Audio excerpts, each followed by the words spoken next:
everything associated with Ved Asia, you have incorporated. So you've done it absolutely beautifully. Okay. So Ved Asia is a platform for creativity, and yeah, all of you are super talented. So with this, on this note, we are now down to our last segment of day one of today, of course. Next in our agenda, we're excited to dive into a solo talk by the talented architect Shreya Srivastava. Let's give it up for Shreya Srivastava ji, Principal Architect at Studio Shunya, Noida. She'll be sharing her insights on building luxury homes with mud. Wow. A topic that beautifully merges traditional materials with modern luxury. Her talk promises to offer a unique perspective on how mud, a timeless material, can be used to create opulence and sustainable spaces. This segment I'm eagerly waiting for. Let's give it up for Architect Srivastava. Ma'am, stage is all yours. Thank you so much.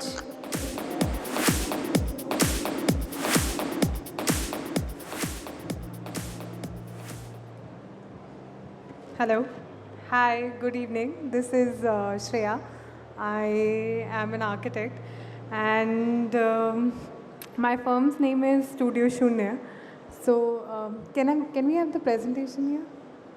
So we at Studio Shunya, we have been trying to make zero energy buildings. And so with zero energy, I mean sustainable, environmental, eco-friendly buildings.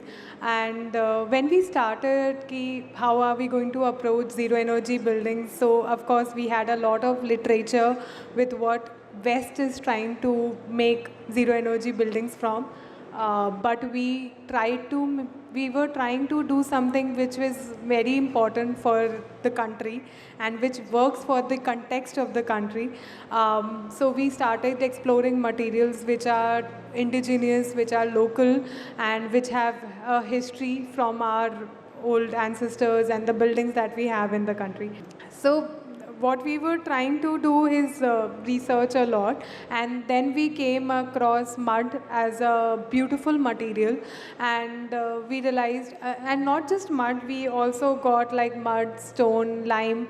So our palette became natural materials, and we were always exposed with a lot of new building materials and different materials that we have been generating in the factories, and people claim them to be green, and no offense to anyone here, but I was very confused myself that is it actually green, is it actually sustainable? So I felt like with the natural materials that we have been using, we know where we are sourcing it from, how are we going to make it a material, and how we are going to make the building, and whenever it has to demolish, it can go back to the earth. So the circularity of the material is maintained, and that is the core principle that we use in Studio Shunya to at least aim to create something which is very close to creating zero energy buildings. And with that, so I've been telling you about this. So Shunya has that effect that we want to create something Shunya or zero energy buildings. And our approach has been vernacular. So instead of going out and learning and trying to make something more of glass and steel, we wanted to do something which works with our environment, with our climate, with our topography. And we came across these natural materials. And most of our learnings come from our old forts, old buildings that that still exist, and there is a reason that buildings are still existing which are like 1,000 years old, and the buildings that we make like 50 60 years ago, they are demolishing or they're not able to sustain themselves. So we researched a lot, and we tried to come up with solutions which can work in today's technology, today's comfort, and create something which is luxury, comfortable, but yet sustainable. And our approach is towards circular economy and circular design rather than linear. So we are very conscious of where we are bringing the material from, how are we using it, and what happens to it when we demolish the building. So there's like less malba and less waste we are generating in the world. So our approach is obviously just circular design thinking, and we are very conscious of how we are, like the cradle to cradle effect has to be done, like whatever you're bringing in, you're very sure where it's going to go back. So the materials that we generally use are stone, mud, lime, bamboo, all the natural materials which do not need any refurbishing, recycling to go back to the earth. And we feel that with our designing and with our thought process and our inputs, we can make something which is beautiful, aesthetical, and we do not need to bring a material from Italy to make it beautiful. We can do something which we can use locally and put our a little bit of mind and then create something which is aesthetical. So I'll just like quickly go across some of the projects that we have done in the country, and I hope you like them. So this is one of the farmhouse that we did in Chittorgarh. It's called Shivare Farmhouse. Over here, we used most of the materials which were in the 50-kilometer radius. The walls here are made up of rammed earth wall, which is mud, and this is the same technique which is used to make India, the Great Wall of China, and it is very strong and it has a compression strength as good as your red brick walls, and the energy impact is 4 times less. So this is how the wall looks. So the structure was RCC and the walls were made of mud. So this was a ground floor structure. We could have easily gone only with mud structure, but our clients were very conscious about it. So we thought, okay, fine, we can do one step at a time, and we replaced red bricks to mud bricks, which were rammed earth walls. And then we did other technical things, that we raised the height of the ceiling so that there's less heat coming inside the house. So this project is situated in Chittorgarh, Rajasthan, which has a lot of heat and it's very hot throughout the day. And in this house during summers, you hardly switch on the air conditioner because it's that cool. You have a temperature difference of almost 10 degrees here. And that kind of changes a lot of your experience in the house. And the energy impact is also very less. So your carbon footprint is 4 times less than your red brick wall, and your embodied energy is also 4 times less. So this is how the house looks from inside. So the project is rammed earth wall and it's finished in lime plaster. And for pigments, we have used mostly natural materials. Flooring is also of Jaisalmer stone or Udaipur stone or any of the Indian stones that you find a lot in Rajasthan. So this is how the exterior looks. It has thatched eaves, which we are also using to protect ourselves from direct heat. And we have painted the walls with hand painted walls. So these were done by one of my college juniors only. So we try to create like a community design where we're using the craftsmanship from the area or somebody which we were trying to revive a lot of different craftsmanship.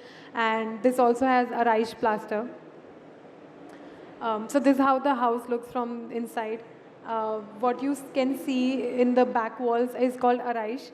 It's a age-old traditional material which we used, and it feels like marble when you touch it, and you can actually see your face in the reflection. And it's very, very, it's difficult to do it, and it's very human intensive, but it's actually very pretty, and it can actually last for like 100, 150 years if done right. And we have done most of the furniture which is built in, which is made up of mud and stone or mud and lime. And yeah, so the aesthetics were followed around the local materials. So why we use lime a lot? So lime in general is not a carbon negative material. It's actually a carbon neutral material. So it takes a lot of energy to produce lime, but lime also has the tendency to absorb carbon dioxide while being on the walls as well. So it absorbs carbon dioxide and it also gets its strength over time. So all these structures that you actually see, like Roman Colosseum also, or forts, or any fort that you see, is actually being able to last more because of lime, because lime gets its strength over time and it gets stronger over time. So cement deteriorates in its strength, but lime has its it increases in strength over time. So that's the beauty of lime, and because it keeps absorbing carbon dioxide from the environment, it becomes a carbon neutral material. Then there's another farmhouse that we have done in Bhilwara. It is made up of stone and lime. So the foundation, plinth, wall, all are done in stone and lime. And this is how the project looks. And we have used all sorts of stones that are available locally. There's a Bijolia stone which we have used for lintel. We have used second-hand brackets, stone brackets to put the sunshade. Even the sunshade is also made up of stone. So most of the thing in this project, in fact, our wash basins are also made up of stone. Our staircase is also made up of stone. But all sourced locally. This material that you're seeing on the wall is actually from the site. when we were digging the site, we found these materials on the site, so we picked up those material and made the entire house out of it.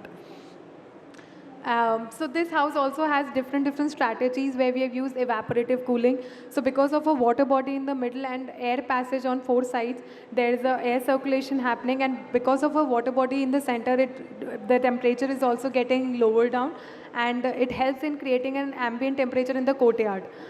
So we have kind of revived this angan system that we all used to have in our grandparents' house, and because of a water body being in the center, it helps in reducing the temperature in the area through evaporative cooling. This is how it works. This is how the construction was taking place. The finished photos. This is a courtyard house. So then we plastered the pillars and everything in lime plaster, and this also has lime and marble dust finish. And most of the people that were working were women. So that's how the house looked. So as I mentioned, the staircase is also made up of stone. So these are like thick bijolia stone that we sourced, and we then hung it with the tension wire, and that's how the staircase was also done. Then this is my office in Greater Noida. It's a 200 square meter plot, which is surrounded by 3 residences. And we made load-bearing mud house. So all these walls are made up of mud. And this doesn't have column or beams. And this is entirely standing on a mud wall. And this has a foundation also of stone, plinth also of stone, and then the walls are of mud. And I wanted the chat also to be of organic material, but the authorities didn't allow me to create an organic material chat because they said it's a kacha house, apparently. So we made filler slab, which is made up of RCC. So this is how the house looks. It is in between the concrete jungle, a tiny mud house sitting in the center.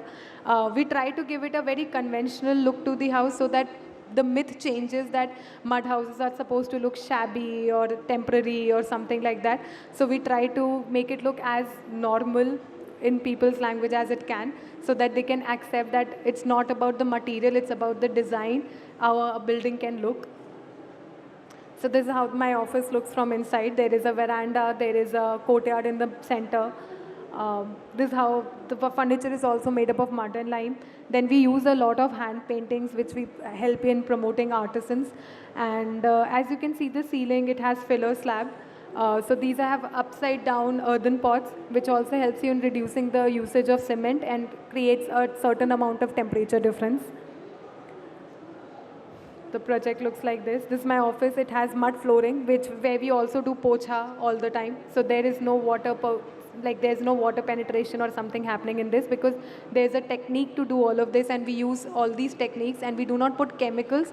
We use natural water repellent materials to create something waterproof. Even the walls that you're looking at, they also are water repellent, because we finish it with beeswax or linseed oil to create a water repellent effect. And this is how we kind of made the bricks for every project that we work on. We train the local laborers, we train them on site, and then we get the materials there. And in our bricks, we have sand, straw, lime, and they're in a different proportion depending on the composition of the mud that you're using. So this was the under construction pictures. So that's what we did on the slab. There are earthen pots, upside down earthen pots on the slab, which helps in reducing the cement percentage. And this was first done by Laurie Baker in Kerala. These are called filler slabs.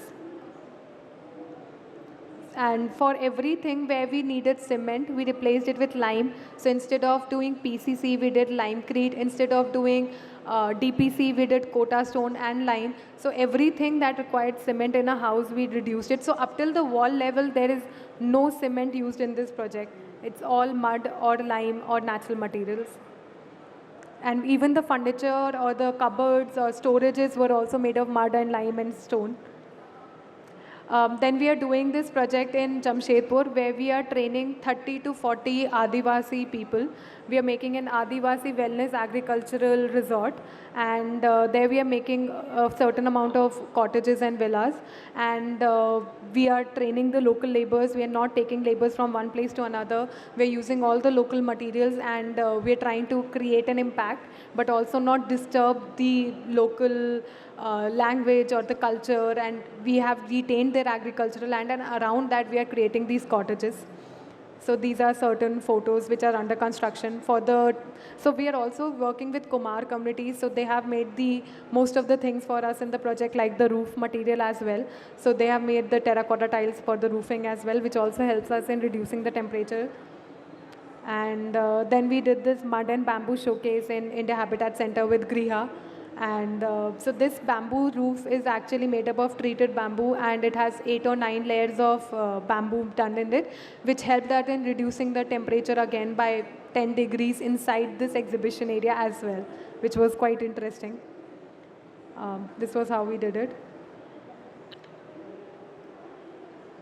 So in our projects, we generally try to use all these vernacular techniques or materials or craftsmanship to revive the way how we construct, and our entire focus is to bring back the old traditions with modern technology which can last longer, and that way we can create a zero energy building which is based for the country, not something which is done for something in US or Europe, but which is good for the for the place where we live, and we're just trying to revive that at Studio Shonde. So that would be me. Thank you. Should I?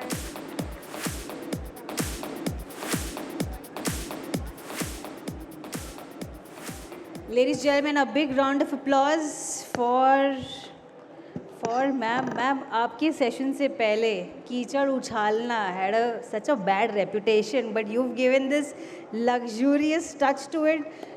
Again, a big round of applause. We request you to please come on up, ma'am. Are center stage is where you belong. Why are you rushing down? Of course, requesting Ms. Vartika Dwivedi to present our amazing speaker, Architect Srivastava, with the token of our appreciation.